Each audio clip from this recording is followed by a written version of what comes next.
یہ میری 6 ماہ کی خوبصورت شادی شدہ زندگی کا نچوڑ ہے، مگر اس حاصل سے پہلے کی کہانی بہت دلچسپ ہے اور اس حاصل کے بعد کی کہانی بہت رواں اور پرسکون۔ ہاں، تو ایک دفعہ کا ذکر ہے جب میں چاند سے دلہن بن کر سپنوں کے شہزادے کے آنگن میں اتری تھی۔ دلہن، میٹھے میں کیا بنا رہی ہو؟ اماں نے باورچی خانے میں جھانکتے ہوئے سوال کیا تو تیزی سے کام کرتی ماریا نے سر اٹھا کر ساس کی طرف دیکھا۔ اماں، ٹرائفل، جلدی میں اب یہی بنا سکتی ہوں، ماریا نے ہلکی مسکراہٹ کے ساتھ کہا تو اماں نے اثبات میں سر ہلا دیا۔ میری مدد کی ضرورت ہے؟ انہوں نے نرمی سے سوال کیا۔ ارے نہیں، آپ بس وقت پر کپڑے تبدیل کر لیجئے گا، فاروق 5 بجے تک آ جائیں گے۔ ماریا نے ایسے کہا جیسے وہ یہاں برسوں سے رہ رہی تھی اور اماں کو آئے ابھی چند دن ہی ہوئے تھے، جبکہ ماریا کی شادی کو ابھی صرف 1 مہینہ ہوا تھا۔ اماں دھیرے سے مسکرا دیں۔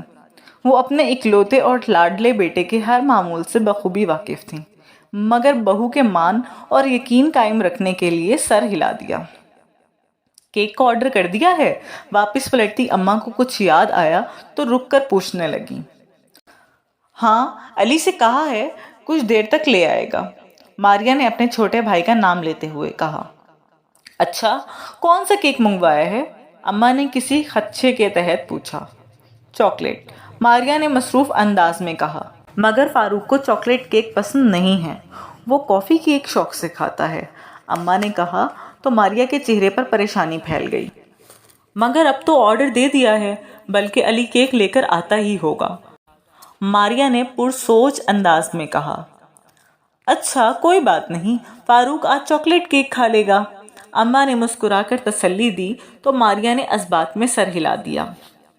شادی کے 1 مہینے کے بعد فاروق کی سالگرہ آئی تو ماریا نے اسے سرپرائز وش کرنے کا پروگرام بنایا، اس لیے آج صبح فاروق کے جانے کے بعد سے وہ تیاریوں میں لگی ہوئی تھی۔ فاروق کے آنے سے پہلے وہ سب کام مکمل ہو چکے تھے۔ ماریا نے فاروق کے من پسند رنگ کا سوٹ پہنا اور نفاست سے تیار ہو کر اس کا انتظار کرنے لگی۔ علی کیک دے کر چلا گیا تھا۔ فاروق گھر آیا تو ماریا نے سرخ پھولوں کا بوکے اسے پیش کرتے ہوئے سالگرہ کی مبارکباد دی۔ فاروق حیرت اور خوشی سے گنگ رہ گیا۔ آپ فریش ہو کر لاؤنج میں آ جائیں، تب تک میں کباب فرائی کر لیتی ہوں، ماریا نے جلدی سے کہا اور کچن کی طرف چلی گئی۔ میز پر برتن وہ پہلے ہی سیٹ کر چکی تھی۔ کچھ دیر کے بعد وہ کباب فرائی کر کے لائی تو اماں دھیرے سے فاروق کے کان میں کچھ کہہ رہی تھی۔ ماریا کو آتے ہوئے دیکھ کر وہ چپ ہو گئیں۔ فاروق، جو ان کی بات سنتے ہوئے سر ہلا رہا تھا، ایک دم سیدھا ہو کر بیٹھ گیا۔ ماریا کو تھوڑا عجیب لگا، مگر اس نے نظر انداز کر دیا۔ کچھ دیر کے بعد تالیوں کی گونج میں فاروق نے کیک کاٹا۔ ماریا نے سرونگ پلیٹ میں کیک کا پیس فاروق کو پیش کیا تو فاروق نے مسکراتے ہوئے پلیٹ پکڑ کر شکریہ کہا۔ فاروق کو چاکلیٹ کیک کھاتے دیکھ کر ماریا بہت خوش تھی۔ اس نے ایک فخریہ نگاہ ساس پر ڈالی۔ اماں نے سمجھ کر بھی اسے نظر انداز کر دیا تھا۔ ایک ہنستی مسکراتی شام یادوں کے کئی رنگ دے کر بالآخر رخصت ہو گئی۔ جب میری شادی ہوئی تو میں بہت کم عمر تھی، بہت سی باتوں اور چیزوں سے انجان۔ میری ساس بہت مہربان اور اچھے مزاج کی عورت تھیں۔ انہوں نے مجھے گھرداری میں بہت طاق کر دیا۔ اور اماں پالک کو باریک باریک کاٹتے ہوئے ماریا کو بتا رہی تھی۔ ماریا جھنجھلاتے ہوئے انداز میں انہیں دیکھ رہی تھی۔ اماں، پالک پر اتنی محنت کرنے کی کیا ضرورت ہے، اسے گرائنڈ کر لیتے ہیں، ماریا نے کہا تو اماں مسکرا دیں۔ نہیں دلہن، میرے سسرال میں پالک کو گرائنڈ نہیں کرتے تھے، بلکہ باریک کاٹ کر پکاتے تھے۔ میں نے میتھی اور پالک اپنی ساس سے کاٹنا اور بنانا سیکھی ہے، اللہ بخشے انہیں، بہت ذائقہ تھا ان کے ہاتھ میں، اور بہت عمدہ سکھا کر گئی ہیں وہ مجھے، اماں نے محبت سے کہا تو ماریا کا منہ بن گیا۔ اف اماں، یہ سب پرانی باتیں ہیں، اب اتنا فالتو وقت کس کے پاس ہے؟